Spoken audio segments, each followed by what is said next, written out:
We're rising and shining this morning. Who's ready for the morning motivation? I'm ready for some boom, baby.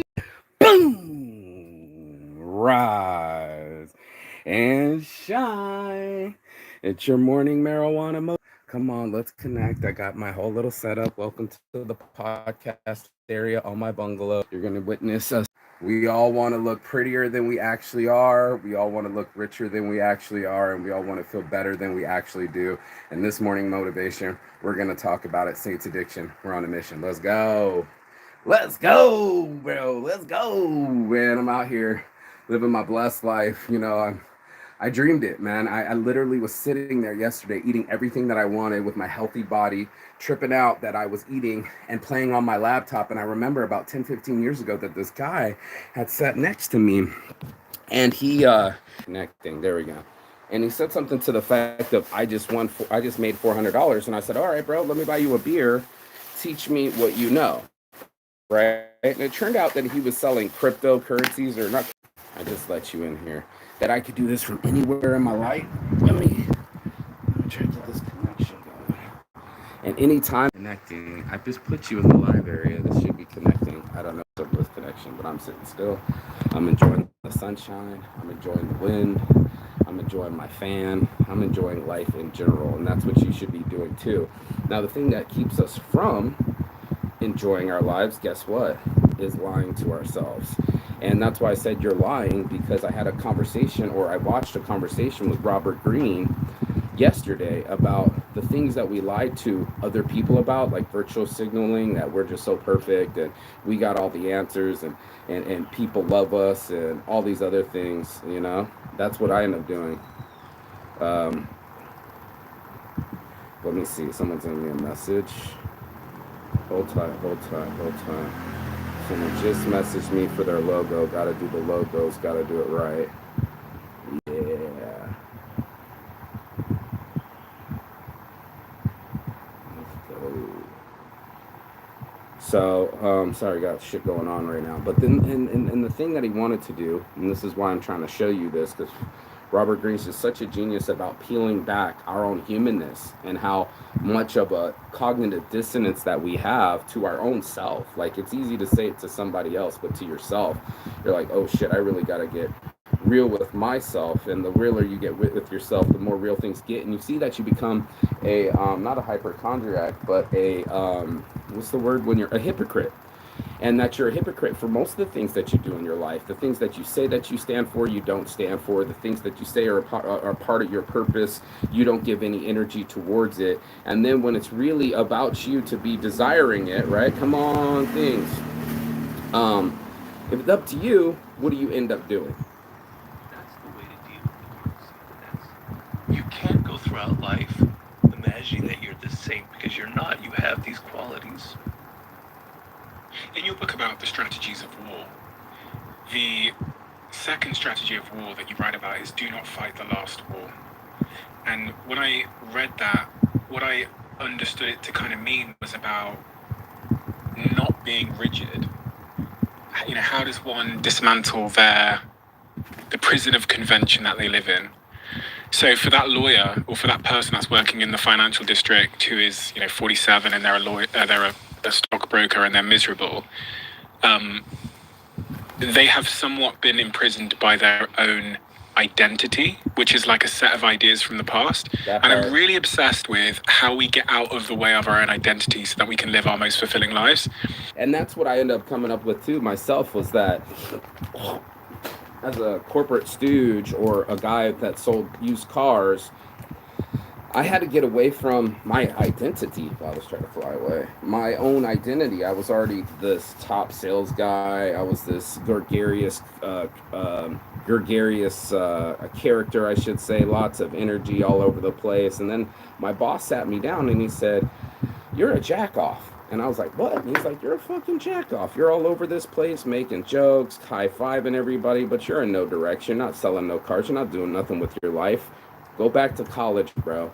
Don't be around here at 19 years old fucking off your life. You're a fucking jack off. Don't jack off your fucking life.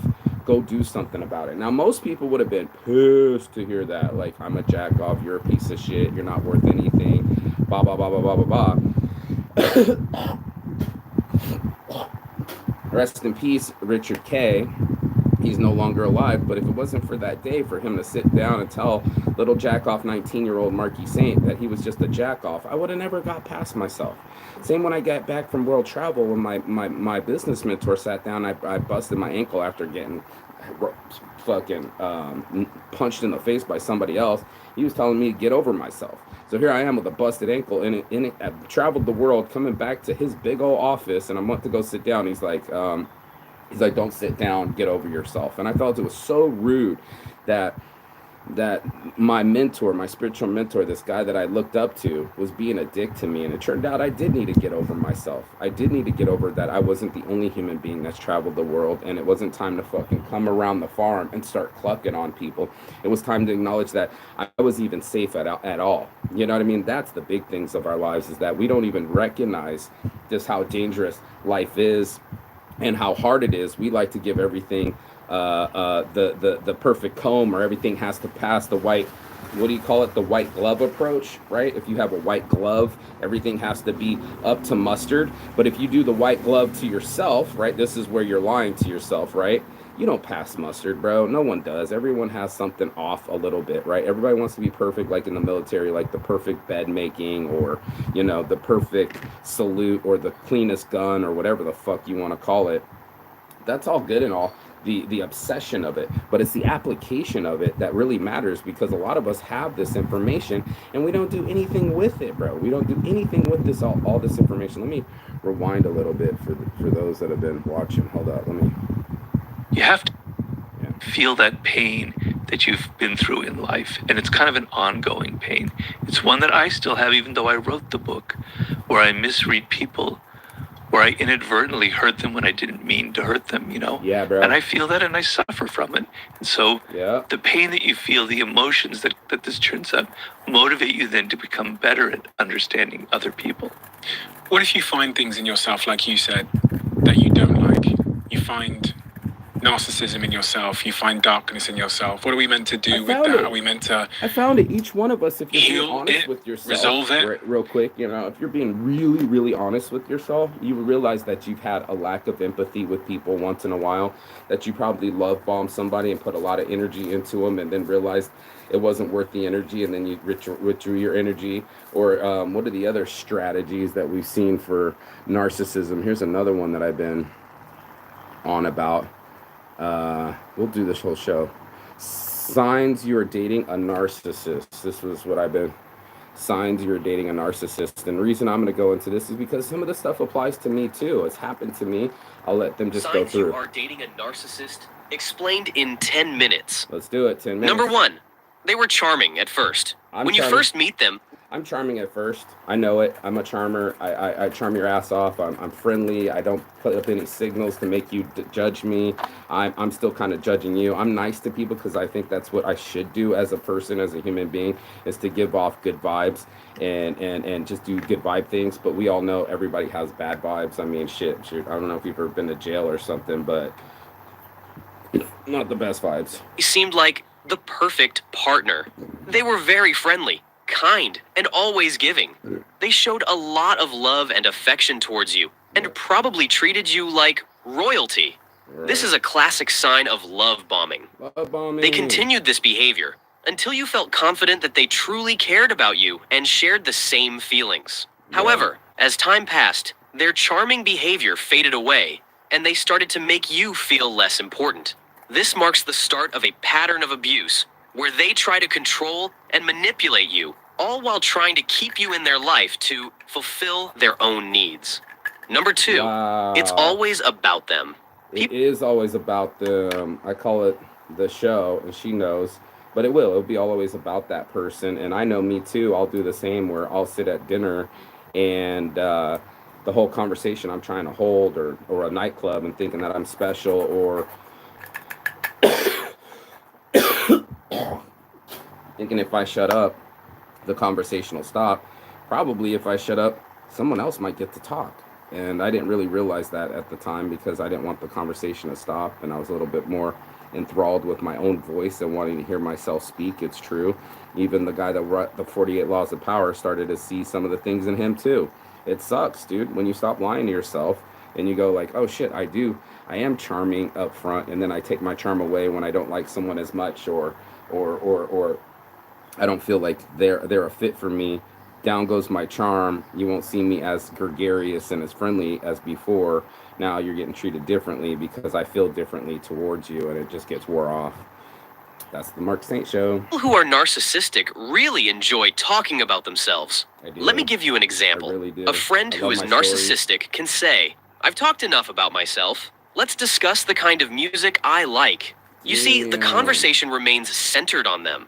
Yeah. That's just how it works with narcissists. And every time I do that too, like I'll hear someone's problems and then I'll insert my own personal response to it, or I add a little bit of tweak and twank to it, something I personalize it and it had nothing to do with me. I have to catch myself and bring it back to the other person. It's really hard because you'll be like, oh yeah, my flight's tomorrow, but their flight's like now, and you're bringing up your flight for tomorrow, and it's like has nothing to do with the price of tea in China right now. And I think that we all end up doing that as we kind of bring it back to ourselves, or bring ourselves back to the center of attention, because talking about our stuff is fun. I mean, the buzz that you get from people listening to you or being heard is really a high buzz. Like it's kind of undocumented, but the feeling that you're being listened to and people are paying attention is a real high. Just doesn't make sense. When you go on a first date with a narcissist, they typically tell you many stories about themselves and hardly ask about you or your life. Number 3, fast progression of relationships. Narcissists often rush things in relationships to hook their victims quickly. It may There it feel is. good that someone is so sure about you early on. I was so sure, man. I mean, I'm literally cheating on this girl before I proposed to her. I don't even know how that happened in my head. I still kind of confused by it. She was the one talking about the ring in the morning. I didn't have anything really prepared, but I was like, that's my job, and that's when it kind of happened. But I've always wanted to be married to her. I asked her multiple times. And in fact, I still do. This is the weird part, you know, when you really want someone and you think that they're perfect for your life, you'll put that pedestal out there. You'll be like, oh, this is the position I've been waiting for you to fill. You know, HR must have sent you to me because I've been waiting for XYZ, and you wanted to fill that position, and that's just what they'll do. The key word was trapped. I mean, I would feel trapped in the relationship my damn self if somebody now I'm stuck with you and I didn't barely know you. That would really suck. That would be the trap. But I didn't see it as a trap. I don't get to ask people often to be in relationships with me. I don't ask people to be my girlfriend or be in love with me. It just doesn't happen.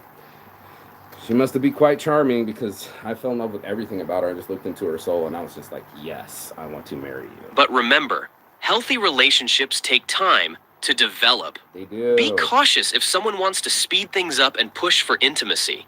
Take your time to get to know them and watch how they react when you set boundaries. Yeah. Narcissists will resist and try to control you. That's when you should leave. Number 4, Leave. they always want the best of everything.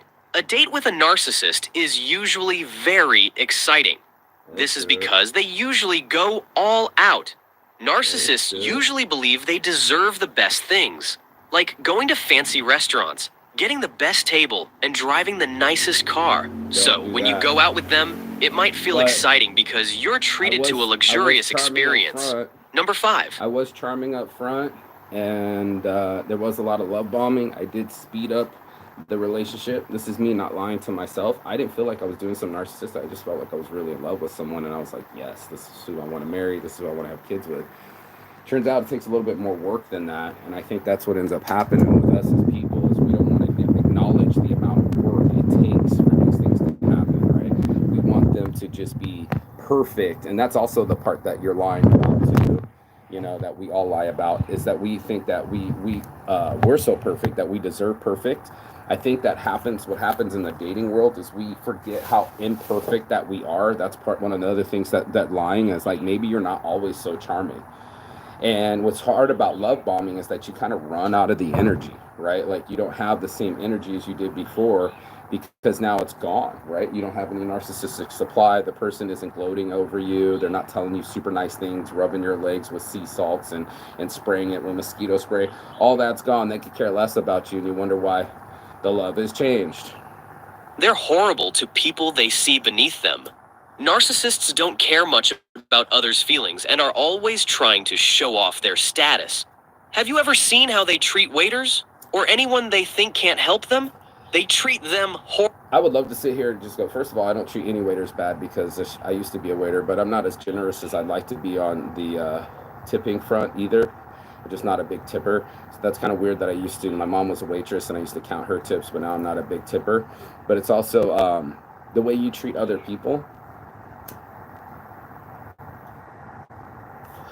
If you're acting like any job, any person, all that shit, then for sure you're going to feel that way. Besides haters, this behavior can also come out when they talk about their exes or other people. Usually, narcissists are very harsh in their judgments, seeing things in extremes of good or bad. Number 6. Who hasn't done that? Try to judge somebody and think that they got it like that. A lot of us. The entitlement is real. Narcissists cheat, lie, and steal to get what they think they deserve. They take whatever they want, money, praise, even sex, without caring who gets hurt. If you do something nice for a narcissist, watch how they react. They'll probably just expect it and not really appreciate it. They feel so entitled that they don't see your kindness as something special. Yeah. Number 7. They just think they got it coming. And that's another thing about us is that, especially as an entitled American overseas in a third world country, I'm entitled to sit here without ordering something. I'm entitled to people listening to me and understanding my point. I'm entitled to have my side of the story heard, but not someone else's. There's a lot of entitlement there. They're unreliable. You can tell if your partner is a narcissist by noticing if their actions match their words. I'm big on that. You got to be Action Jackson. You can't just be talk. You got to show, not just tell. So show over tell here all day. You got to be about that life. Let's go. Them don't do what they say they'll do. They break promises, miss appointments, and don't keep agreements. It also means they might be there for you one moment, but gone the next emotionally. There it is. This is a very annoying and depressing experience. Are you really my friend? Number 8. They feed off of compliments from you and others. I love compliments. We all enjoy getting compliments, and that's Apparently, totally fun. I need validation more than most people, but I work my ass off, and it's nice to get praise. It's nice to hear it from other people. It's hard when you're working your ass off and no one acknowledges you for your anything. Even like you could get it from your childhood. Maybe your parents didn't acknowledge all your hard work or things that you did to make yourself a better person. That's all of us, bro.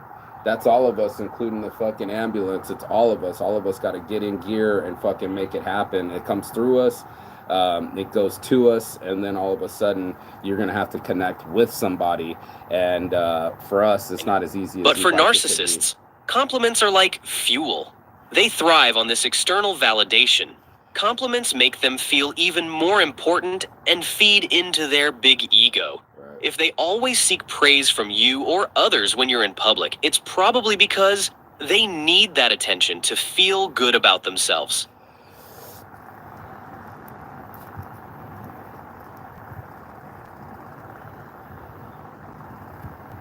Praise is a powerful tool. Of course, you want to feel good about yourself. I'd highly suggest being your own cheerleader. If you're around people that don't cheer for you, they're not on your team. And if you're not cheering for yourself, you're not on your team. That's how they get their supply. Narcissistic supply. Number 9. Details about their lives don't add up. Because narcissists enjoy boasting and making themselves seem better than they are. You might notice some things. How many people are sitting at the restaurant with you that can't afford the meal but only want to show that they can eat the meal and take the photos on Instagram? Don't add up in their stories, or they can't prove what they claim to have achieved. They may say they're super disciplined in their work, have tons of friends, make big plans, and still manage to exercise for 3 hours daily. But when they explain what they do or who they are, it doesn't all fit together. It sounds really impressive, but it's often too good to be true. Number 10. Compulsive lying. Oh no. They lie easily and effortlessly. It's hard to know when they're telling the truth. Just assume they're lying whenever they're talking. They don't feel bad about lying, so they can look you straight straight in the eye and lie without feeling guilty. They even enjoy tricking people. Since they can't feel real emotions and are often bored, lying might be entertaining for them. They lie whenever it suits them, even about small things. They also lie to manipulate you. They make up stories to make you feel sorry for them, like talking about crazy exes or pretending to be sick or hurt. That's a crazy one. That's always the crazy ex. I'm the victim. I never did anything to perpetrate my own sadness. I'm not in control of my own life. Everything's happened to me and I'm the victim. Red flag, and also really bad, because my first thing to do and really undo my narcissism was just to tell on myself. I tell myself on the show. My ex watches it, she judges it, and she watches it more than she talks to me, which is sad because we do that with social media. We forget how to interact. The human beings, the tone. Actors can't fake tone. You can't fake tone. Micro expressionisms, body language, it's all there. Number 11, future faking. This is one of the ways to easily detect you are dating a narcissist. They start talking about going on trips with you and all the fun things you'll do together soon. So this future faking, I call manifestation. I do it often. We talked about the tree house, building the tree house together. I talked about getting the bungalows, building the family home together. I talked about honeymoons around Mediterranean. I've had these thoughts for a long time. So if I talk to all the girls, am I faking it with all the girls, or are they still my plans and my manifestation and my goals? Even mention the perfect wedding and dream house they want to share with you. Sometimes this is just a way to get you hooked as fast as possible.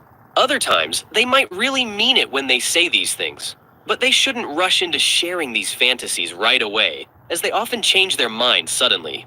Narcissists don't feel bad about hurting their partners or causing disappointment if things don't go as planned.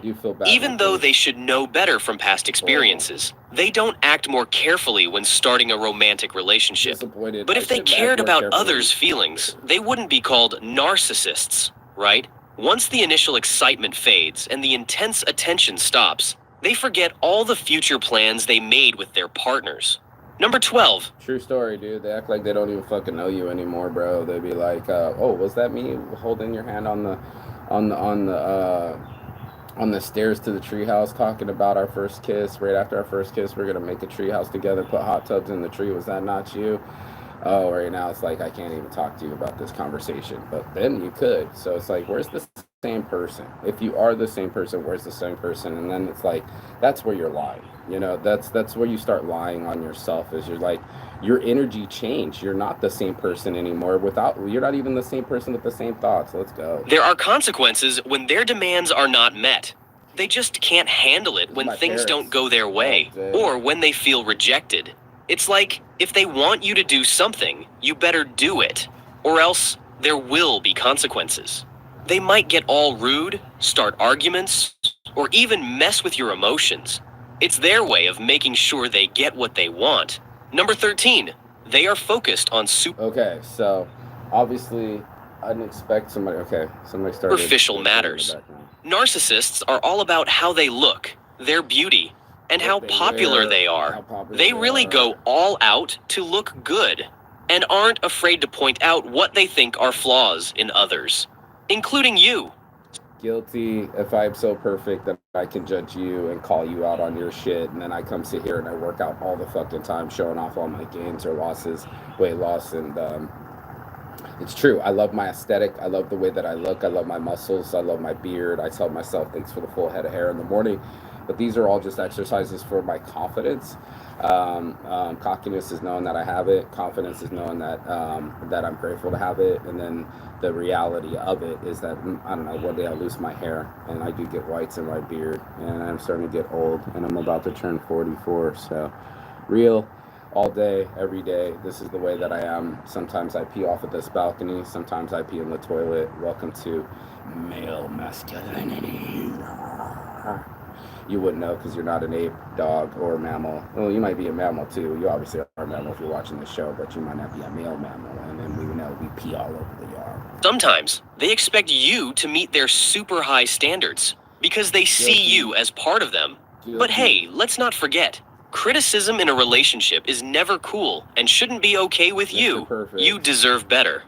Number deserve 14, better. they actually have very few friends. I hate that comment too. I deserve better. You know, you don't deserve shit. That's what happens. You know what I mean? You gotta earn your shit. It's not deserve shit. You can't be asking for the gains. Thank you, Ice Cube, for the work you didn't put in.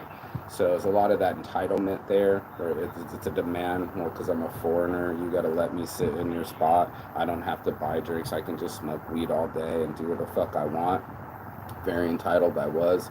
I wasn't seeing that self in myself. I thought I was bringing people. They were buying beers. They were buying joints. The place looked busier. I wasn't bothering nobody. And I thought I was bringing people to the place. Two separate perspectives, both correct and both entitled. So here we are. And yes, I do have friends. So here's the thing. Narcissists struggle to keep friends. Happy birthday, Kimmy, my Aries bestie. I got 2 Aries besties, April 15th, April 2nd. Get you some real Aries, they're reliable as fuck. Why? Because they're all about themselves. It's like their relationships are totally one-sided. If they do have long-term friends, it's probably because those pals are very empathetic and always bending over backward to make them happy. If your partner ticks all these boxes, it might be a sign of narcissism. But hey, let's not jump to conclusions. Right. Sometimes friends drift apart because life happens, like moving away or being at different stages in life. It doesn't automatically mean someone's a narcissist. Right. After all, friendship is a two-way street, right? Everyone's got to put in the effort for it to work. Right. Number 15, they lack empathy. This is one of the big signs of a narcissist. They just don't get how you're feeling. Like, they're totally clueless about empathy. You know, understanding someone else's feelings. Yeah, couldn't see the forest through the trees. Couldn't see the fear in my eyes. Couldn't see the misunderstanding. It was shocking to me. It went through my soul like something I've never experienced before, almost to the level of falling off the motorbike. But just the lack of empathy, the lack of concern, maybe the lack of reading me, maybe the lack of reading the room, maybe the lack of reading my facial expressions. But women are adept at doing this. Women are adept at reading facial expressions because they're supposed to take care of babies. So when they take care of the babies, they can read the baby before they can communicate what they're feeling. So real small micro expressionisms where men just, we blow over the details and we might know where to hunt and get meat and create a navigation, less reading the baby kind of thing. I've been in superiority complexes before. I've been at the head of the rope at the VIP host at the hot nightclub in Las Vegas, and I turned into an asshole. With great power comes great responsibility. Only then will you see, you know, when you have the reins and it's your turn to take a shot or counter punch or clap back, as we say in the hood. When it's your chance, do you raise the thunder? Do you always clap? Or do you go back? And that's a really tough decision because most of us we wanna go back and we can't go back, right? You know, sometimes we got to take action and do things, and that's what I wanted to do in my life, is to take some action and do things with my life and make it a reality in me, instead of being somebody that lacked empathy and kind of wear some of the emotions a little bit longer than I would naturally do. You know, take on some of the things, listen to the actual people, get off my actual fucking phone, look them in the actual eye, give them some of my time. That's important to me, you know, and time is important. So if you're giving of it and you're doing something with it, then something will happen. If not, then nothing will happen. Then you'll lack empathy, and then people will lack empathy with you later. Like, when it comes to saying sorry or seeing things from your perspective, forget about it. Narcissists just don't have the knack for making you feel heard, valued, or understood because they don't really get emotions. So here's the thing. When you've had a rough day at work, a fight with your bestie, or a spat with your folks, does your partner really care? Or do they just zone out when you tell them what's bugging you? This lack of empathy, or even sympathy, is often why relationships with narcissists tend to crash and burn. Whether it's romantic or not, it's like they're just not on the same emotional wavelength as everyone else. Number 16, anger tantrums. When you get into it with a narcissist, things can go from 0 to 100 real fast. They can blow up like a balloon when they're told they're wrong, or when someone tells them no. They just don't have the grown-up skills to admit they messed up or to handle their feelings like, well, grown-ups. Instead of owning their mistakes, they might throw a tantrum like a little kid. How do they act in those moments? That's basically their emotional age shining through. And this is not a pretty sight. Number 17. Gaslighting. If you pour your heart out to a narcissistic partner, telling them how they've really hurt you, and here come the gaslighting tactics. First off, they might straight up lie to your face. I never said that. Or, you're just imagining things. I never did that. Or, they'll flip the script and blame it all on you. If you didn't stress me out so much, I wouldn't have blown up at you. Or, it's your fault for making me feel like a failure. Then there's the move of making you feel narcissistic partner, telling them how they've really hurt you. And here come the gaslighting tactics. First off, they might straight up lie to your face. I never said that. Or, you're just imagining things. I never did that. Or, they'll flip the script and blame it all on you. If you didn't stress me out so much, I wouldn't have blown up at you. I wouldn't have blown up on you. Wow.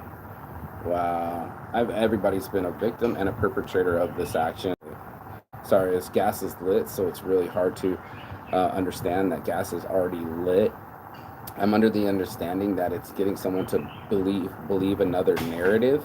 I think the tough part is the lack of accountability. Gaslighting is, I would say, almost like projection, that you're projecting to people what you're doing to them. I think that's a lot of that. Okay, this is almost done. I got crazy numbers. Or, it's your fault for making me feel like a failure.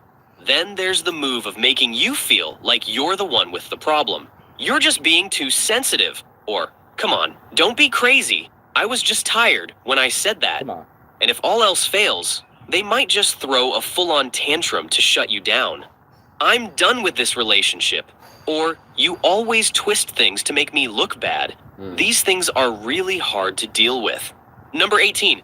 They treat you like a status symbol, not a person. Right. Narcissists usually go for someone who's got it all. They have to be successful, talented, and easy on the eyes. Basically, they want someone who shines bright so they can bask in the glow and look good themselves. Once they snag you, they're all about keeping the upper hand in every situation and making sure they come out looking like the hero. They will see you as this prize to show off, but deep down, they want to keep you under their thumb. It's like having a Ferrari you can't drive. I'm literally sitting here going like, what fun would it be if someone gave you a real Ferrari, but you couldn't drive it? Is that not the Ferris Bueller of it all? Like, you gotta fucking drive it. Life's like ice cream, man. You gotta lick it to taste it. Number 19.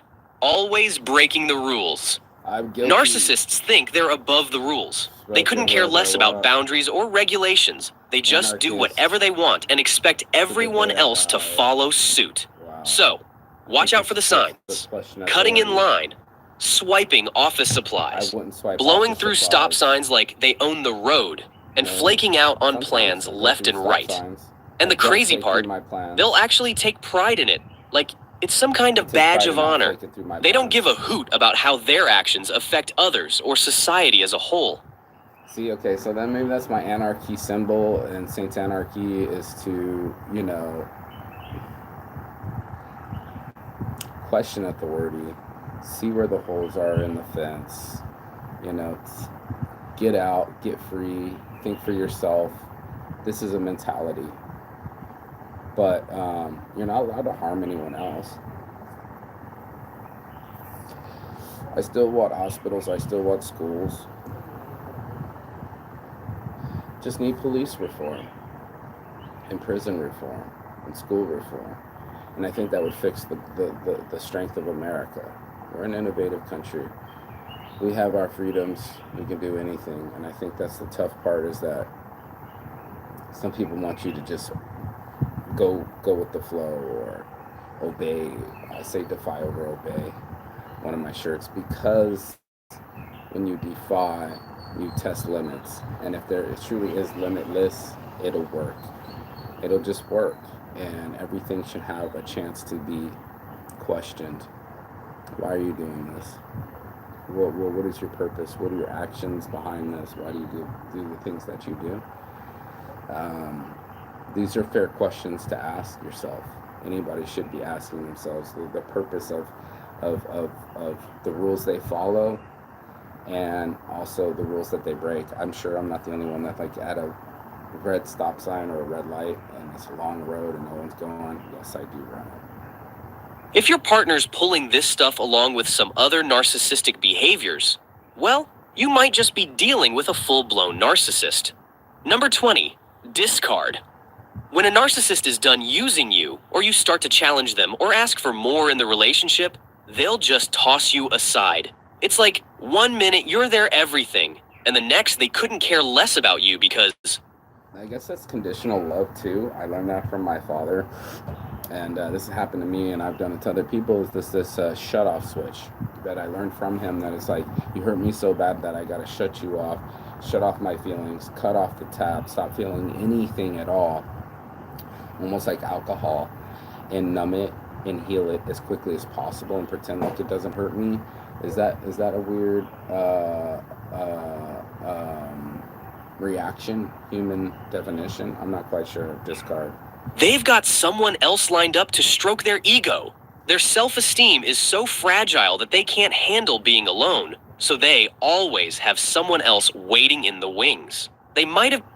You know, at my narcissistic stage, I think you would go hop to hop, and maybe I learned that from my father too. It's like the best way to get over one is to get under another one, or to get over... Yeah, get over one is to get under another one, something to this effect, or get another one under you. I'm not quite sure. I'm high right now, but my point is that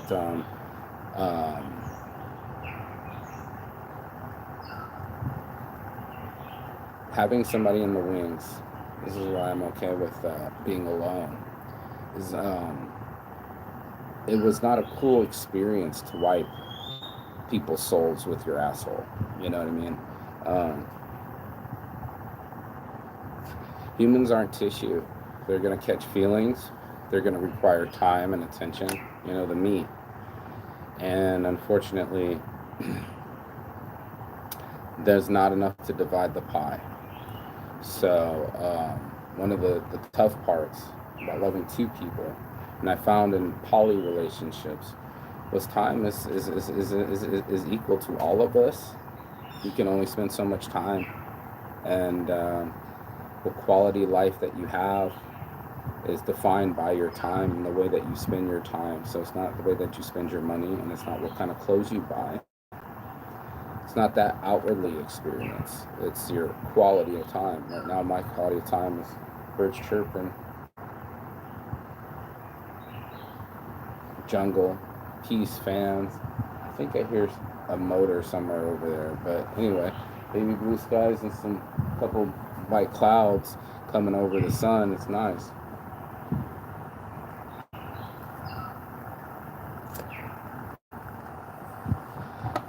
But I also enjoy my peace. Something about waking up with the sunshine. Sometimes they stop coming around. I don't know. Maybe they just patched around. Who knows? Sometimes they come through like that. But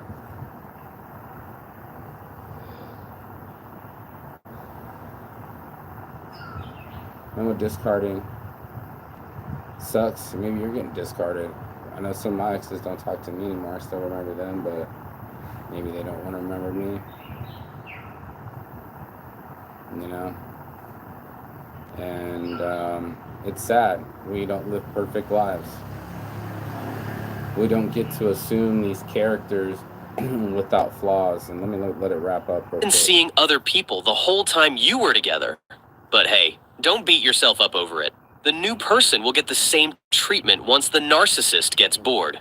Narcissists thrive on drama and instability in relationships. It's like they're addicted to the chaos of it all. I just can't be addicted to chaos, and that's what's crazy. Ended it with addiction to chaos, and unfortunately it's so true. I think people are more addicted to it than they really know. It'll be their favorite show. It'll be something that they watch on TV, drama. It'll be the type of movies that they own, drama.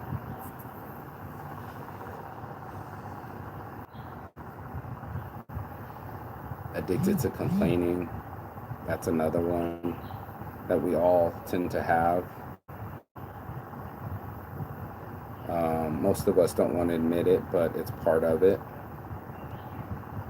I was having a tough time with it. It's tough to sit here on a public thing and go, I'm a narcissist. And you're like, oh man, they're going to come at you. And you're just like, dude, no, bro. I just went through 20 things that are the human condition. And you're going to tell me not one of those things hit you? Not one of those times that you've been unreliable? That's why people want people to be punctual, because you don't respect their time. And when you don't do that, it means you respect them. And unfortunately, that's so fucking true. And we learn these things over the histories of histories and people, of what's cool and what's not cool. What we allow and not allow, these are the things that we actually come up with as people. And I was saying, it's not always so linear, right? You'd like to say, oh, I'm so pious, I'm so good than that. I'm going to play the rest of this. This is why it's an hour long, because your boy... so that we can live our most fulfilling lives. Robert Greene. 5 or 20. And when I read that, what I understood it to kind of mean was about not being rigid. How does one dismantle they're a stockbroker and empty so that we can live our most fulfilling lives?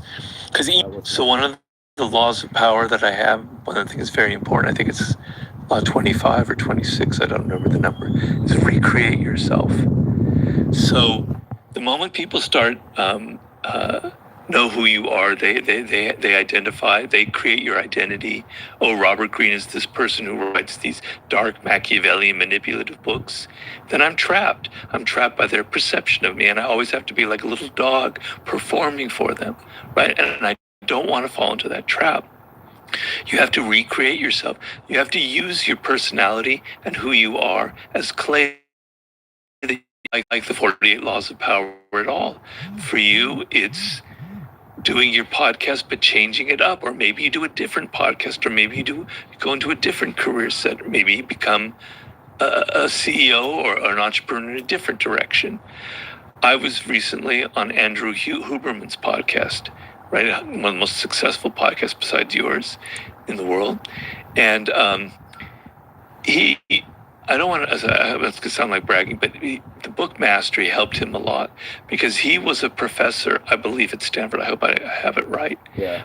Everything was going well. He was on a fast track in neuroscience, but he was miserable. He hated the politicking. He hated all the bullshit that you have to go through in academia. Miserable. And then he read the book and he goes, I don't know how old he was. He must have been in his early 30s. He goes, I don't want to do this. I want to change. I want to recreate myself.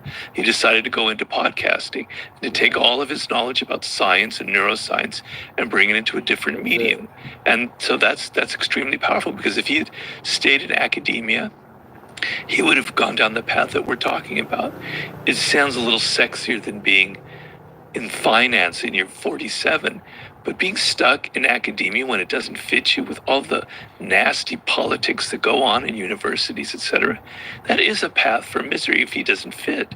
So you have to kind of go through this process all the time and not let other people tell you who you are. Right. In the case of Andrew Huberman, So, you don't have to follow a script. You don't have to be Big Al. You don't have to be Fat Albert. You don't have to be Skinny Jane. You don't have to pre-predict these kind of things. Now, of course, those are external descriptions, but I've been trying not to be the asshole, bro. And for the longest time, I would just accept it. I'd be like, I'm an asshole. My dad's an asshole. I was just raised that way. I don't have to be nice to people. Fuck people's feelings. Fuck my feelings. Fuck the world. FTW, fuck the world, right? Anarchy. And there's some like anarchy. I don't know. Is there an anarchy symbol? But I mean, who hasn't been a rebel? Who hasn't been a renegade? Who hasn't said fuck you? But in the same space, we say fuck ourselves, really. And you're saying fuck yourself because you don't give a fuck about your safety anymore. You don't give a fuck about the safety of people around you.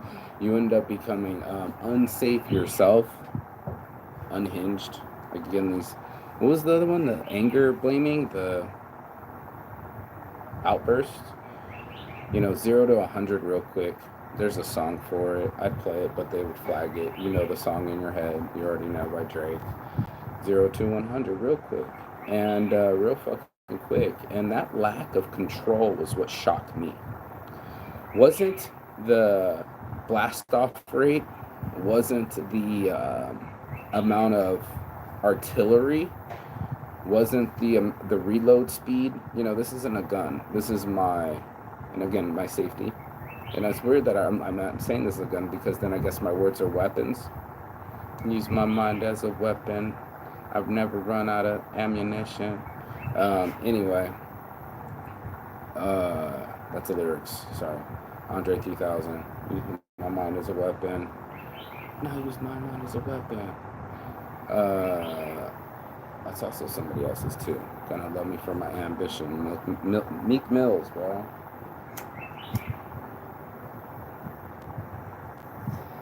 And I never runs out of ammunition, so I'm ready for war. Okay, Andre 3000. But it's not okay to talk to people any which way.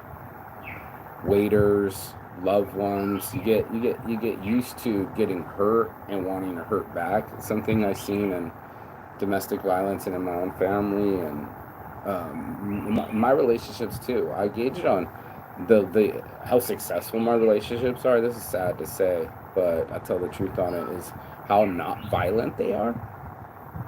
So if they're not hitting me and I'm not hitting them, that was pretty successful to me. If we can't call each other names and we're not yelling at each other, that's a pretty successful relationship.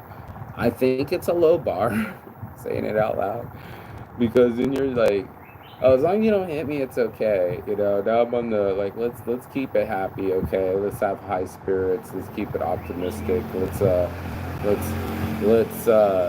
stay high. Let's stay high. High moods, high vibes, high attitudes, high thoughts, high goals. You know, it's gotten me here. And I'd be lying to you in a narcissistic rant in the end that I didn't sit there yesterday with my, let me see if I have photos, with my dream in front of me, you guys. No one else is going to give a shit and call it narcissistic, but fuck if I didn't say, fuck if I didn't say this back in the day, right?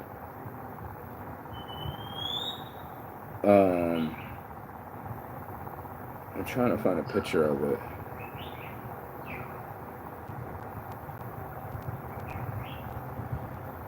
I don't have any pictures of it. I was trying to show somebody if you could see it. No. That was, oh, it's on this phone that I'm actually on. I wonder why I can't find the photos. But I'm sitting there, same dude I talked to 10, 15 years ago.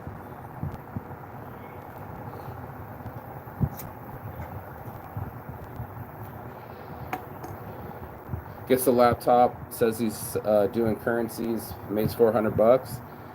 The day I did the same thing, I think I made $100, but brought the laptop, sitting there, ordered the shake, sitting at nature again, 10, 15 years later, again at the same spot, still smoking weed, still have my shirt off, still on the beach, but now my laptop's out, I'm kicked up, got my food in front of me, exactly what I want to eat, cool friends in front of me, they smoke weed too, making income off your laptop, living, I guess, as a digital nomad, if you will.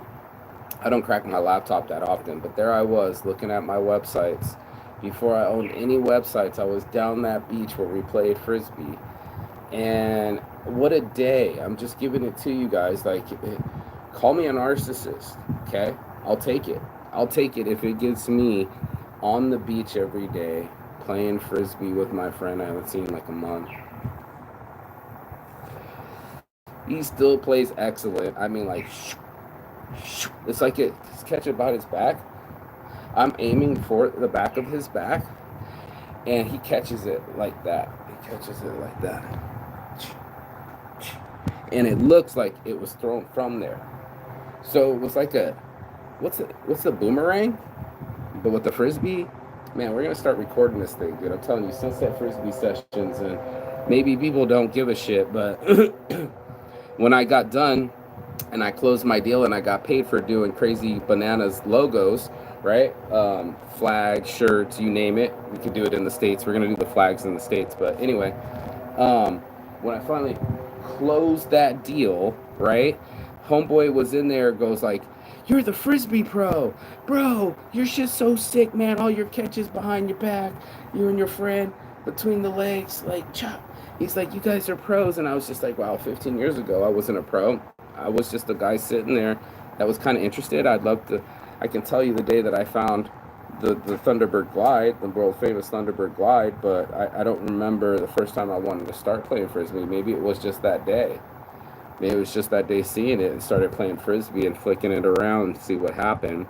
Anybody can flick a frisbee. Anybody that's 5 years and up can flick a frisbee, but not everybody's nice enough to throw it back, and that's not my shit barometer tester for people, see if they're a real asshole or not. That's the basis I can judge people is by a plastic frisbee. I can see if they throw it back to me, then they're cool. If they don't, fuck you.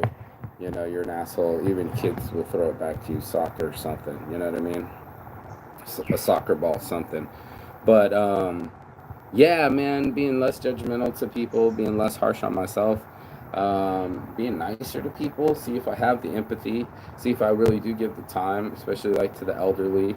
I'm always doing like a fast handshake and I gotta go type shit, and I get this older dude who's moving so slow, and I'm like, dude, I just got no time for that shit. And then I'm like, oh, Mark, don't be a narcissist. If it was your great aunt Marlene, you would spend time with her.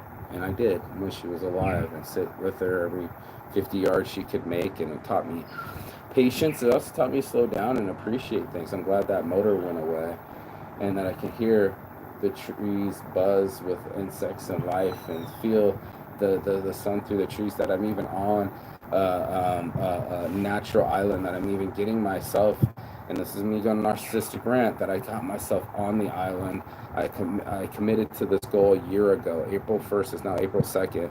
And I left, I think, April 4th. I will be have traveled a full year with less than $3,000, and everybody know that I can, because I documented almost every day of it, and just to know that I could believe in myself, that I could believe in some sort of like weight loss, that I could look a different way, that I didn't have to be my fat self every day, that I don't have to have all that weight on my stomach, or your boy Saint just really started to trust and love myself and love my body and do the things that they say to do on the thing. Say to drink water immediately in the morning, get fresh light on your eyes immediately in the morning.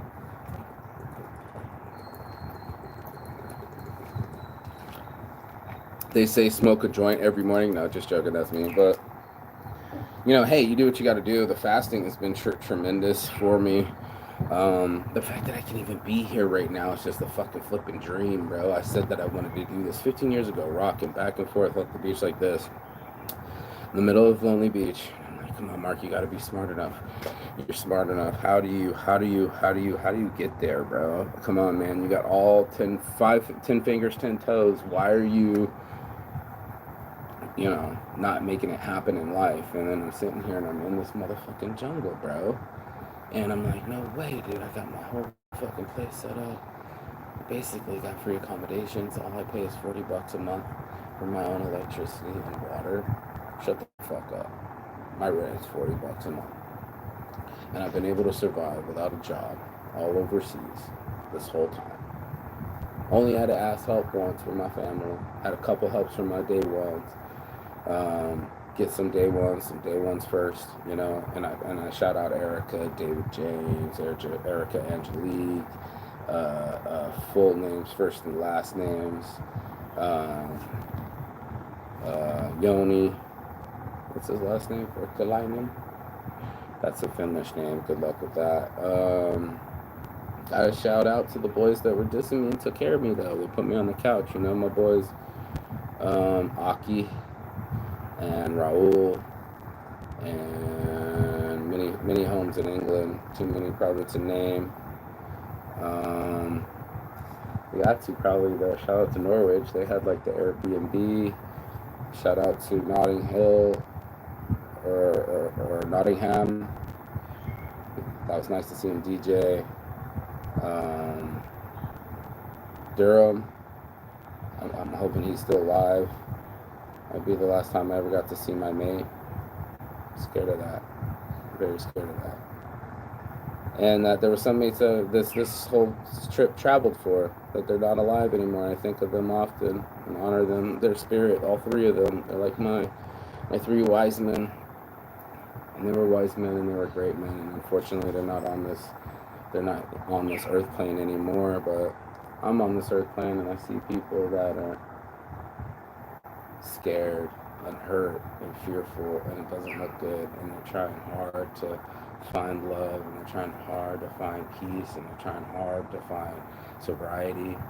And I know the nails on the chalkboard. I know how the drugs make you feel even more uneasy after they wear off. They make you feel even more out of sorts. And we're all looking for that balance. We're all looking for that harmony. We're all looking for that existence, and it's in us. It's in us. It's in all of us. It's in nature. Nature eventually wins. You know, it'll take all this back in a heartbeat. Asking for what? You know, just fucking biggest fucking temple of all time, just covered in the jungle, like less than 100 years or something. I don't know. Enough for a whole civilization to be lost. The same for Machu Picchu. These places are crazy. So I've done some really cool things, and there's some things that I've yet to do. And that's why I keep doing it. You know what I mean? There's things I've yet to do. I've yet to become successful enough to earn the income to do it overseas. I've yet to buy property here yet and become an investor and raise funds from investors. I've raised some funds, but I'm good at fundraising, but I need to be better at investing. I need good, clean investments. I feel like I've done my research at all the places I went. My friend just sent me some places, some information out Germany. I was like, see, I told you, everywhere I went legal. So, you know, I'm in on the weed game. I like talking about weed products. It is definitely Sid's addiction. He said I'll be more successful if I didn't smoke so much weed. I wanted to have a business that was based off weed, and that was the whole thing. I was like, all I want to do is smoke weed, chill out, talk to people, relax, and sell products. I was selling cars. Why can't I sell shirts? And if you're not willing to buy shirts, I guess you're smoking weed. I guess you're gonna need weed products. So I'm in on the game. I want Weed Club to be worldwide. I want everybody to have this information and share it. That's important to me, that I live my Tyler Durden life. You know, I think I embrace my alter ego, where I'm starting this Fight Club, Weed Club, and it's worldwide, and everywhere I go in every city, everybody starts their own underground Weed Club, and they throw events, and they collaborate, and they talk with each other, but most importantly, they smoke with each other, and that's being social, and finding other social circles that are outside of bars, and finding other exercises that are outside of weights.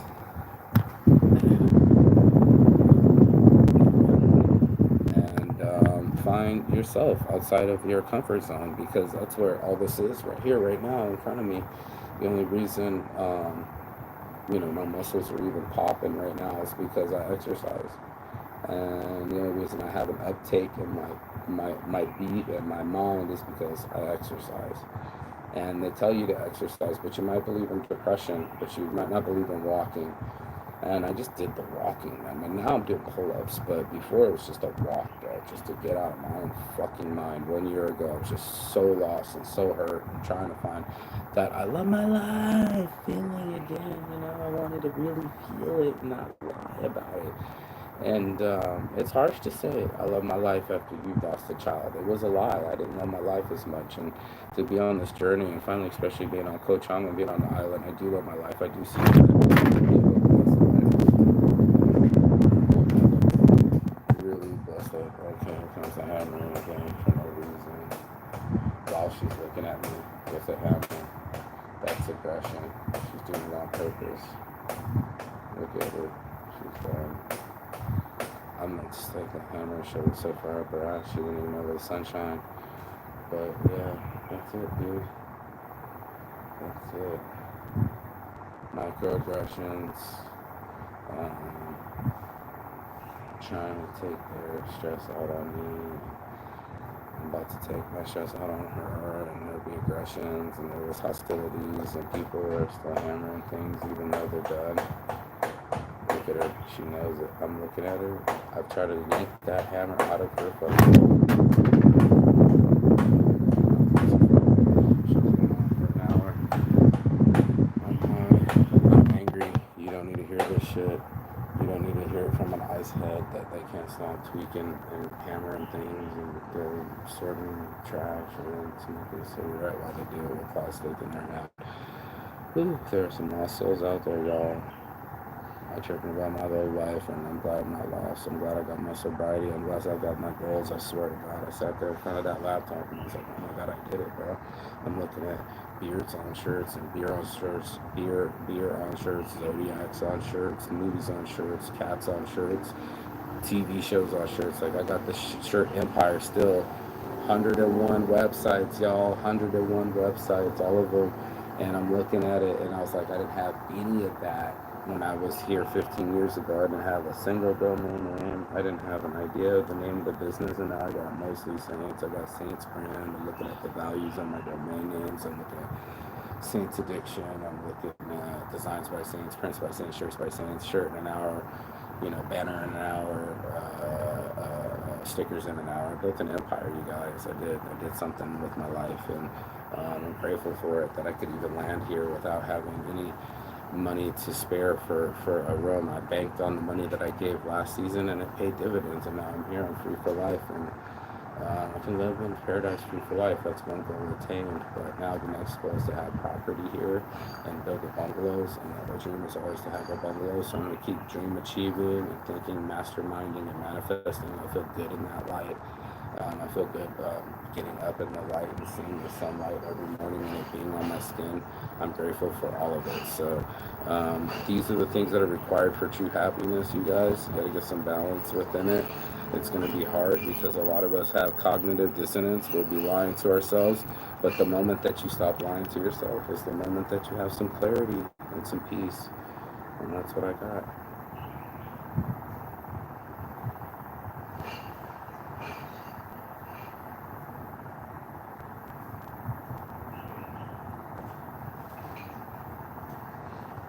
Peace.